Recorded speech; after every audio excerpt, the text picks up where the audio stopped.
And then they're yelling at you, and you're like, you know, you started since me. So it's like, why are you even talking? Shocking footage reveals that UFC champion Jon Jones and Nate Diaz had a strong argument about Islam Makhachev. Jon Jones and Nate Diaz shared their thoughts on UFC fighter Islam Makhachev. Jones acknowledged that while Makhachev was relatively new to the sport, he showed great potential and had a promising future. Jones mentioned that Makhachev still had work to do, but his career trajectory looked strong. Nate Diaz touched on how aging and constant criticism from fans and media added to the challenges faced by long-standing fighters like Islam. Like 3 fights, you know what I'm saying? 3 title fights. He's talking about with Islam. He's saying that he's a little new in the sport still. Yeah, he's got a lot of work to do before. But he has a big future. You got a big future. Big future, but I think that same Habib career, not long. Yeah, not very long. Yeah, just start the pressure just didn't make the fight start. So it's done a lot. You know, you kept on keeping on, and I still are. So it's like, I feel like wow, how's this even arguing?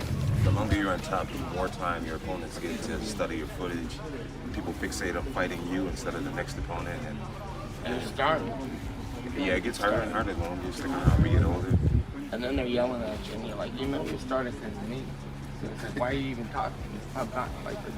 In another heated debate, Demetrius Johnson and Rampage Jackson discussed who deserved the title of the UFC's pound-for-pound best fighter, Jon Jones or Islam Makhachev. Jackson argued in favor of Jones, highlighting his past dominance and stating that Dana White's praise likely referred to Jones's entire career rather than recent activity. Rampage joked that if he had to walk down a dark alley with one fighter, it would be Jones, implying Jones's superior ability to handle serious physical threats. Have you ever fought Islam? Me? No, I never fought Islam. Well, shut up and let me talk. I fought one. I fought one of them. God damn it. I fought Jon Jones.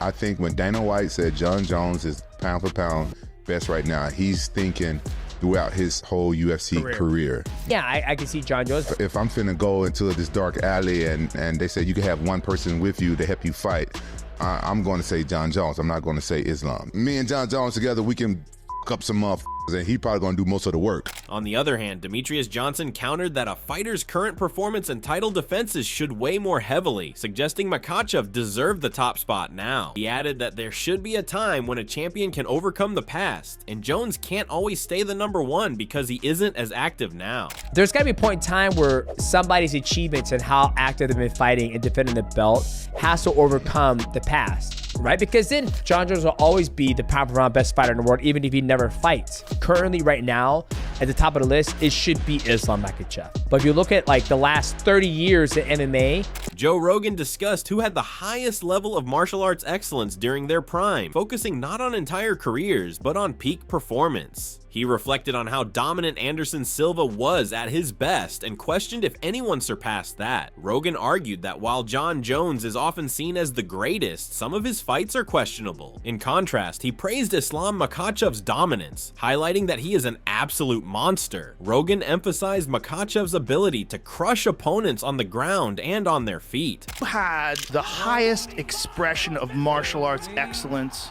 during their prime. I don't mean the entire career. I mean, when they were hot, like when Anderson Silva was hot, was that better than anything that ever existed? Because I think it might have been. That's what I look at when I look at like pound for pound best. The argument is Jon Jones has had some really close fights, like the Dominic Reyes fight. Yeah, dude, that was close. Could have easily gone to Dominic Reyes. Yeah. Easily. And I would not have been mad at that. Makhachev is so good. He's so he head kicked Alexander Volkanovski in the rematch, submitted Dustin Poirier. He's a monster. When he gets guys on the ground, he just crushes them. And you could argue that he's dealing with a deeper talent pool. His weight class is, in my opinion, the most talent-rich weight pool in the sport. Meanwhile, Israel Adesanya acknowledged Jon Jones as the best fighter in UFC and said that he has achieved success in 2 weight classes. Israel commented that Dana White knows the answer, so people should ask him who is the best. Who is the #1 pound for pound right now, Jon Jones or Islam Makhachev? Sorry, Dana. Jon Jones walks out of the room.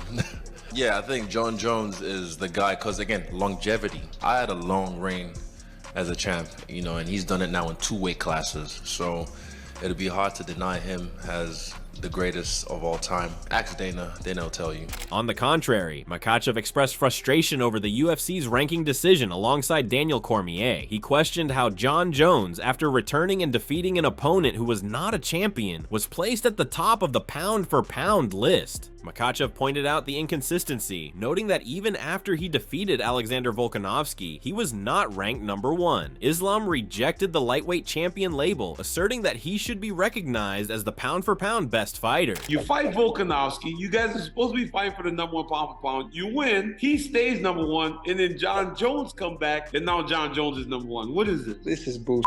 How Jon Jones can be number 1? He's beat by some guy who is not champion. This guy don't have belt, and they put him number 1 pound for pound. This is bullshit. Maybe because he beat him so fast. Doesn't matter how he beat him. Just UFC put him best pound for pound. But other people, other MMA, who know about MMA people, they know who is the best fighter in the world. Don't call me lightweight champion. Call me pound for pound best fighter. Meanwhile, UFC President Dana White responded to a question about whether he would consider Islam Makhachev the pound-for-pound king. White acknowledged his respect and admiration for Makhachev, but firmly stood by Jon Jones as the top pound-for-pound fighter. He emphasized Jones's long-standing undefeated record and dismissed audience reactions, stating he didn't care about boos or criticism. And then question for Dana, if Islam does get the job done here, will you finally put him over Jon Jones as the pound-for-pound best? We'll see. Dana, you have to be true, man. Listen, Islam knows I love him, man, but you know how I feel about that. Jon Jones is undefeated for however many years, and boo all you want. I don't give a shit. Who is the number 1? Tell Dana, who is the number 1? Asking that question. Meanwhile, Jon Jones stated that there is room for both pound-for-pound fighters at the top, including him and Islam Makhachev, and added that he has been fighting for something different than a much younger Islam. I'm fighting to be the greatest fighter ever, not to be the pound-for-pound best right now. We have 2 different motivations, and I think there's room for both of us at the top.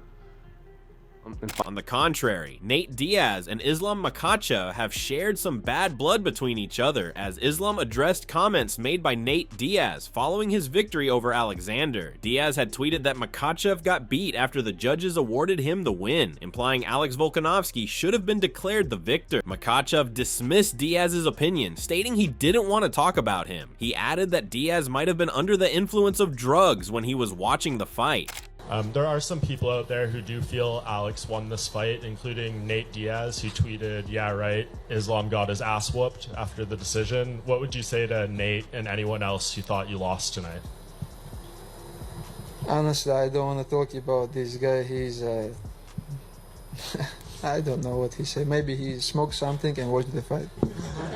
Islam Makhachev also discussed an incident where Nate Diaz and his group of thugs attacked him at a fight when he was backstage. He added that he never started the beef with Nate. Rather, Diaz was the one who insulted his team. Makhachev pointed out that as soon as Nate saw a few cameras, he changed his entire attitude towards him. We sit and Diaz start to show them, like, you know, the middle finger. Yeah. For someone it's good, no problem, but it's not our style. Interesting, like maybe 5-6 months ago, I meet Diaz in the elevator, Wynn Hotel. The Wynn Hotel, Vegas. yeah. He go to cross to me and say, respect, respect, respect. He just walk. But what changed now? A lot of cameras come, they always people change, you know. He come to me, he go like 2 meters. Yeah, just hate. He say, respect, respect, and he go. And people think I start this. That's I'm what I not mean. starting this. And like security coming and they want to send my team, you know, from the arena. I say, hey, it's not the guys' fault, you know. They just see, they go cross and show them what it is. You have to stay, do interview, and your team have to leave. Yeah, I say, hey, no, it's not working like this. Yeah.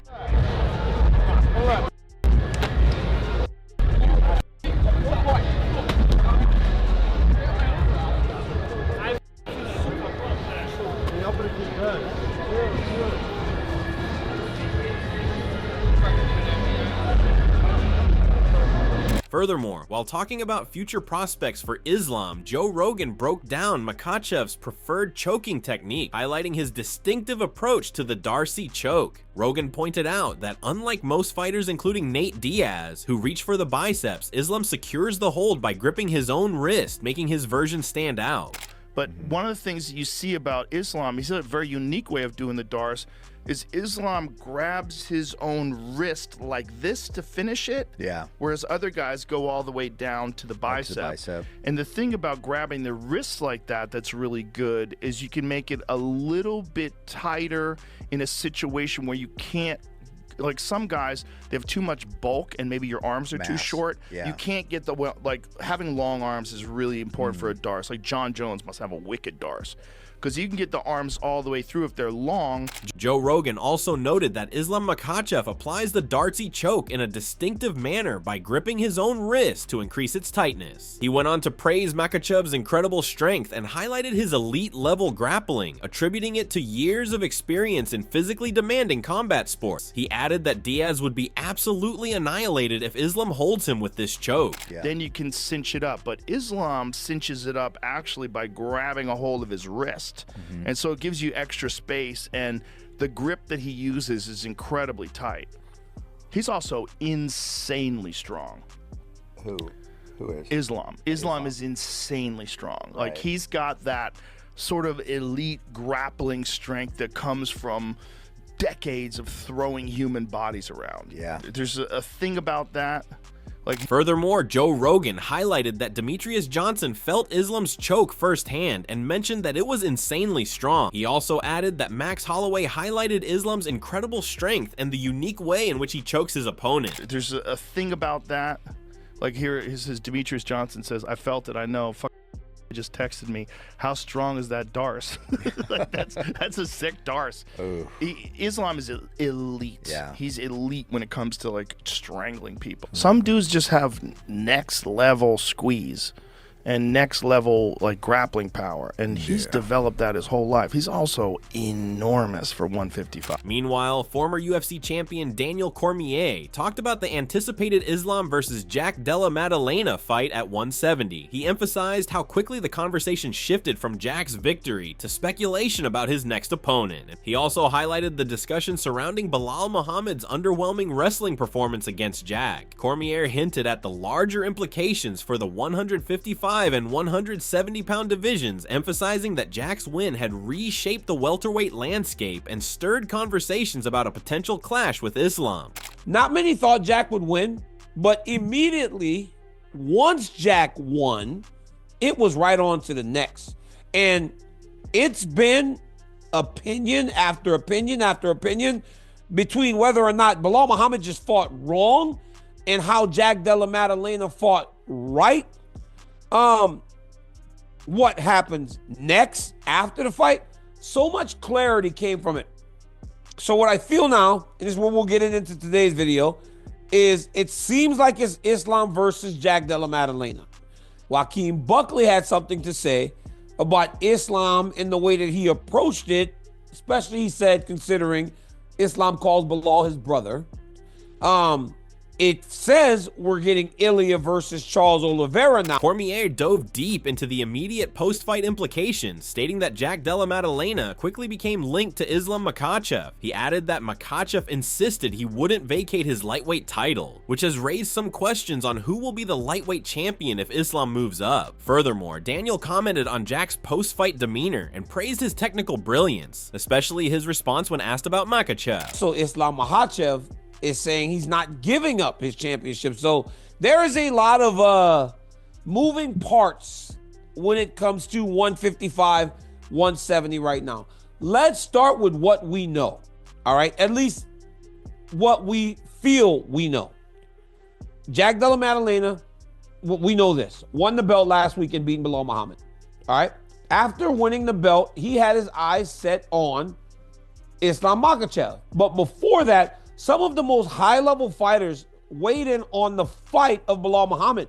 While having a discussion with a guest, Joe once again highlighted Islam's accomplishments and stated that he was known for his wrestling, but as time passed, he developed into a complete fighter with both grappling and striking skills. Unlike fighters such as Conor McGregor, who used his death touch to defeat opponents, Makhachev demonstrated a well-rounded approach. Joe commented that Islam's knockout win over Volkanovski and submission win over Poirier served as proof of his elite capabilities. Because it's not like an incredible thing that they're doing, you know. If you watch somebody like Conor McGregor, who has the, it's such a spectacle. It's such like, oh my God, this guy just has the power. Right. But these guys fucking just out hustle you, out grind you, and they keep coming. They keep coming. Annoying and bully and mean. But then you got guys like Islam that could do everything, and Umar. This is the difference. Yeah, right. true, Like true. Islam is scary standing up.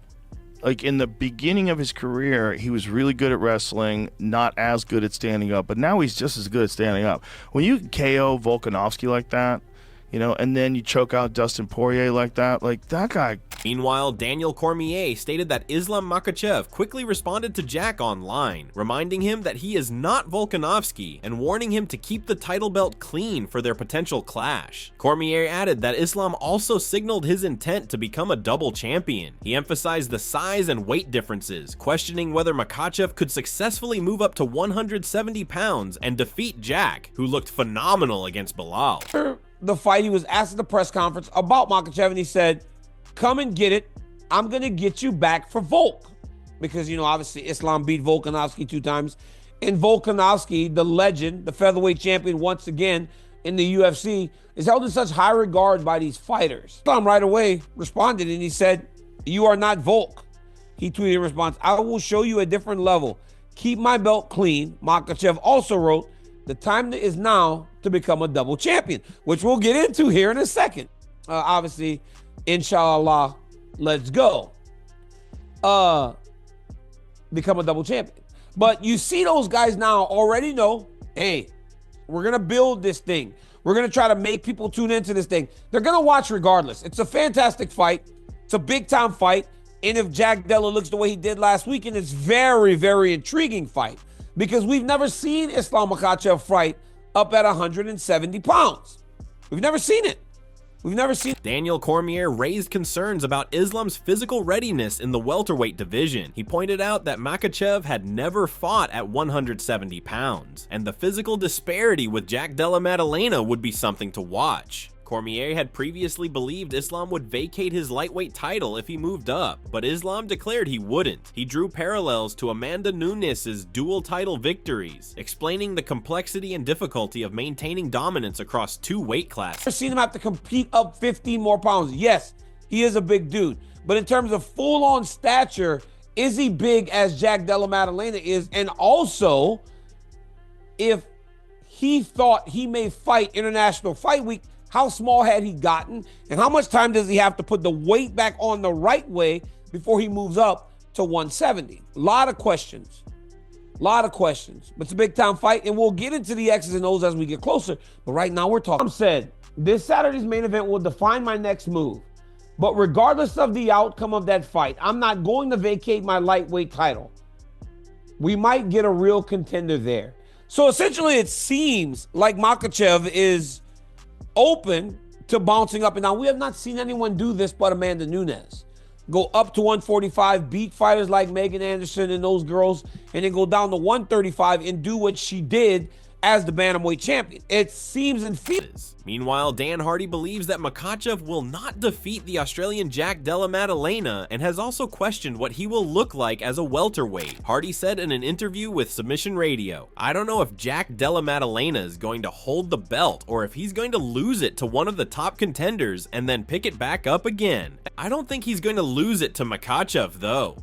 Della Maddalena looked very, very sharp against Bilal, and I wonder what Makhachev would look like as a welterweight, whether he would look as strong and as lean, or whether he'd look heavier and potentially gas himself out because he'd be stepping straight into a 5-round fight. Do you think Islam Makhachev can beat Jack Della? Do you expect a submission or a knockout? We would love to hear your thoughts. Let us know in the comments section below and subscribe for more content like this.